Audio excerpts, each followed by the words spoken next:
آج ہمارے بھی ان سب حکمرانوں کو چاہیے کہ اپنے علاقے میں حلقے میں دیکھیں کہ کوئی بندہ اس طرح جیسے ملتان میں وہ ایک باپ اپنے بیٹے کو کفن کے بغیر دفن کرنے جا رہا ہے۔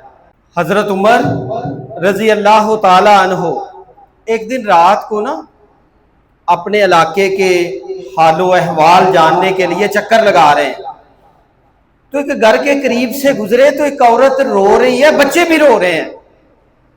حضرت عمر رضی اللہ تعالی عنہ خلیفہ وقت ہے اس وقت کے، آپ نے دروازہ نوک کیا، پھر کیا۔ اس عورت نے پوچھا تو کون ہے؟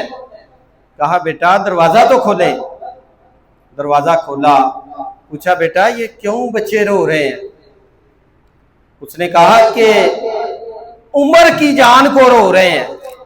کہا کیا کہا ہے عمر نے؟ کہا یہ بچے میرے 2 دن سے بھوکے ہیں اور میں نے یہ چولہے کے اوپر پتھر رکھ کے پانی اس میں ڈال کے رکھا ہوا ہے آگ میں کہ بچے ویٹ کرتے کرتے سو جائیں۔ حضرت عمر رضی اللہ تعالیٰ رونے لگ گئے۔ وہ عمر کافر کہتے تھے اگر یہ بندہ زندہ رہتا 5 سال تو پوری دنیا میں کافر نہیں رہنا تھا، اتنی سلطنت فتح کی، لوگ ڈرتے تھے، جرم نہیں کرتے تھے۔ وہ عمر رونے لگا، اٹھ کے بھاگ گیا، جا کے وہ جو خزانہ تھا سرکاری، آپ نے بیت المال کھلوایا، اسلم ملازم تھا، اسے کہا کہ میرے کندھے پہ جلدی ایک توڑا آٹے کا رکھو، گھی لیا، سامان لیا، لے کے آئے۔ اسے کہا بیٹا فوراً پکنا رکھ دو۔ وہ کہتی ہے کیا کرنا ہے پکا کے؟ کہا بیٹا پکاؤ، بچوں کو کھلانا ہے، باقی باتیں کرتے ہیں۔ بچوں کے ساتھ کھیلنے لگ گئے۔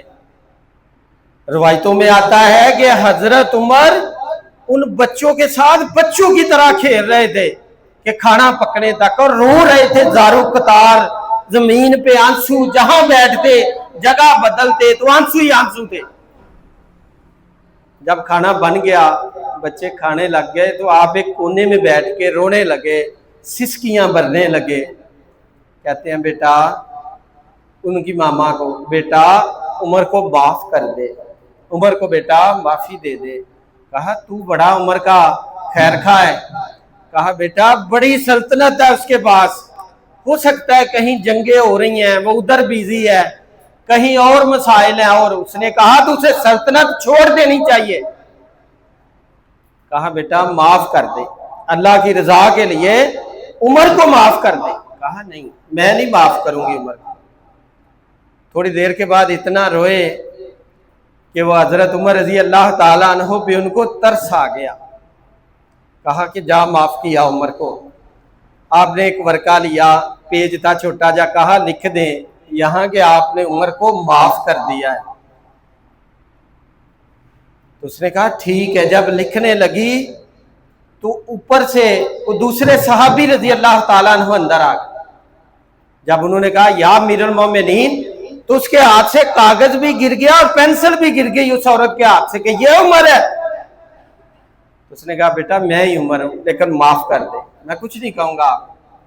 اس نے سائن کر دیا، لکھ دیا، تجھے اللہ کی رضا کے لیے معاف کیا۔ تو آپ نے صحابی کو کہا کہ تو بھی یہاں لکھ دے، تو گواہ ہے کہ اس نے مجھے معاف کر دیا ہے۔ اور آپ نے کہا کہ جب میں فوت ہو جاؤں تو میرے کفن کے اوپر یہ پرچی رکھنا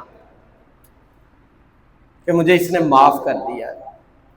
دیکھیں اسلام نے کیسا ایک پیمانہ دیا ہے کہ وہ حکمران رات کو چکر لگاتے تھے، حالات جانتے تھے کہ میری عوام میں کوئی انسان بھوکا تو نہیں سو رہا۔ آج ہمارے بھی ان سب حکمرانوں کو چاہیے کہ اپنے علاقے میں حلقے میں دیکھیں کہ کوئی بندہ اس طرح جیسے ملتان میں وہ ایک باپ اپنے بیٹے کو کفن کے بغیر دفن کرنے جا رہا ہے،